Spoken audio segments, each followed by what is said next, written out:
Outsiders is the name of this episode, and Alan McCullough has written the episode, and he's just done a fine job. I take it these are the antibiotics I ordered. What happens in this episode, the whole team comes down to visit Beckett with supplies the people need on this planet because they have an illness, and all of a sudden there's a wraith presence, which is never really a good thing, is it really? No.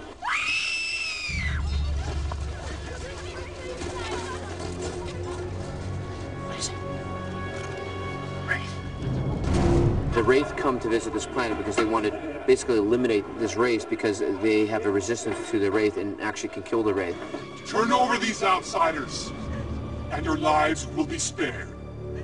Resist, and you will all die together.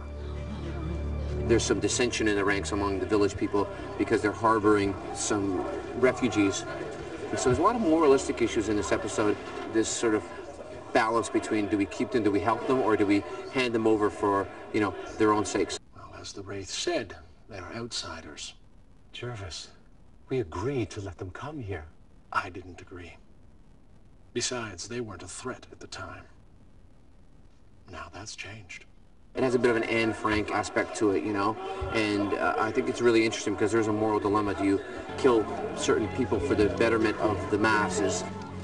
Get out of my way. She's not here, Jervis. I think Beckett steps up to the plate, and I think he has a strong moral standpoint on this issue.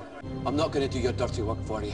Find someone else. There is no one else. Then that's too bad for you, isn't it? I think it's a great episode. It's very exciting. There's a lot of action as well as a lot of moralistic issues are dealt with throughout the whole team. There's a lot of Beckett-McKay interaction, and it's a lot of fun. What are you doing? Get Ned. Both bit here. You're damn right. I can shove over. You comfy? Peachy. He could be a royal pain in the ass, so to speak, but I love him to bits, and we have a great time. Maybe there's some kind of a weight limit. What's that supposed to mean? I mean, because there's two of us. Well, maybe you need a key or something. It's not a Volkswagen, Carson. We get taken captive together, beamed up into a Wraith ship, and beamed back down again, and we're squeezed in tight situations and held hostage and zapped and beaten upon, and it's just not good. But there's a lot of Beckett-McKay interaction. There's a lot of humor in it, a lot of humanity, and bullying by the evil villain, the Wraith. You know, we need some help. Look, if we don't get in touch with Shepard, we don't stand any chance of getting off the ship. You're gonna have to cover me. All right. From which direction? Stargate Atlantis with all new episodes. Watch in real time Fridays at 9, 8 Central on Sci-Fi.